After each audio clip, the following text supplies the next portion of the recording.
How would you like to create a safe haven for wildlife in your own backyard? Unfortunately, many small Australian native birds are disappearing due to human urbanisation and changes in our gardening styles. Not only is their very existence at risk, but we're depriving ourselves of their wonderful natural beauty, their great sounds, and the work they do, dispersing seeds, pollinating flowers, and keeping our insects under control. Now here's the good news. We have the opportunity to change our gardens into food, shelter, and nesting sanctuaries for small Australian birds. You can build a garden rich with layers of trees, shrubs, grasses and ground cover that provides the kind of habitat these tiny enigmatic creatures just love. The purpose of this video is to highlight suitable plants for 3 groups of small Australian birds. There's the honey eaters, the insect eaters and the seed eaters. The Birds in Backyards website goes into more depth, providing research and planning tools that will help you establish a beautiful garden for small Aussie birds. Small honey eaters feed on the nectar of small native shrubs and trees. Being so tiny in stature, they depend on thick vegetation to nest and to hide from larger carnivorous birds such as butcherbirds and currawongs. The eastern spinebill, the New Holland honeyeater, and the brown honeyeater are just a sample of Australian small honeyeater species. There are a number of native plants that attract small honeyeaters. The ever-popular Banksia is easily recognised by its characteristic flower spikes and fruiting cones and heads. Grevillea are hardy, and they come in such a variety of shapes, sizes and colours that there's one suitable for almost any garden. Remember, choose a small flowering, locally native Grevillea over a large hybrid one. It's the small native Grevillea that will attract the small native bird.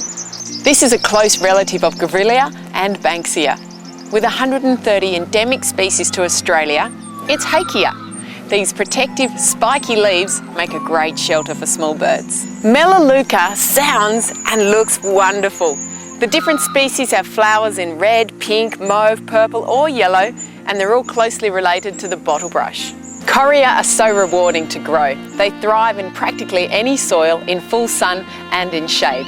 The tube-shaped flowers come in a yellow-green and also in a crimson red with yellow to green tips. This is callistemon, or bottlebrush, and it's easy to see why this beautiful and robust plant is so popular in Australia. There are many different species and the flowers come in red, pink or yellow, so with careful selection you can achieve flowering throughout the year. Small insect eaters feed on insects and other invertebrates found in leaf litter and on the bark and foliage of small native shrubs and trees. Some examples of small insect eaters include the superb fairy wren, the eastern yellow robin, the yellow-rumped thornbill, and the willy wagtail. When hunting for their food, small insect eaters need to be in or close to thick vegetation to give them security from their predators such as currawongs or butcherbirds. To attract insect-eating birds, plant a variety of small vegetation and provide plenty of mulch on the ground. Now the nectar-producing plants that we recommended for the honey eaters will be great for the insect eaters too, because where there's nectar, there are insects, and where there are insects, there are insect-eating birds. 2 other native plants that make great insectivore habitat are the Acacia and Leptospermum. Now Acacia is native right throughout Australia and boasts over 1,000 different species. You might know it as Wattle, as it's famous for its bright yellow flowers. This is Leptospermum, commonly known as tea tree. It comes in many varieties. It's easy to grow in a sunny garden with masses of red, pink or white flowers.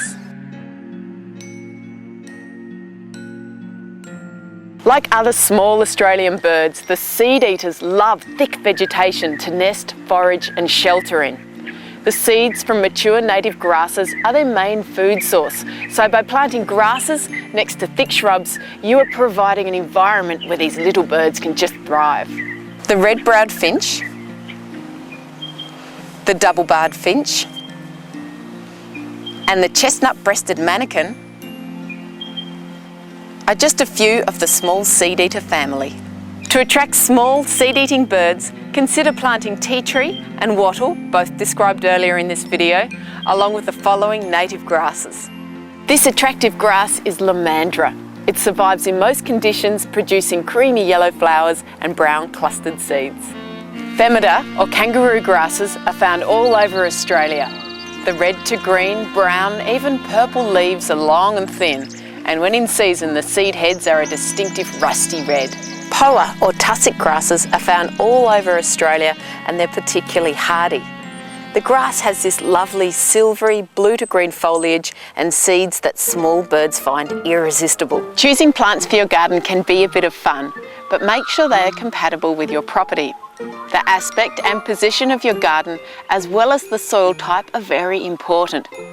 Find natives that grow locally in your area. They'll be more successful and they can't become environmental weeds later on. And finally, find plants that fit in your garden space.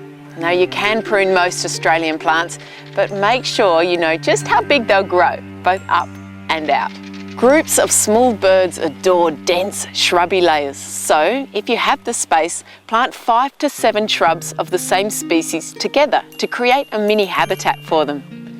Even if a natural bush garden is not your thing, you can create dense clumps or a hedge of native vegetation that the small birds will just love. With careful planning and research, you can turn your garden into a sanctuary for small Aussie birds. Get started by using the tools on the Birds in Backyard's website. Oh, and tell your neighbours too.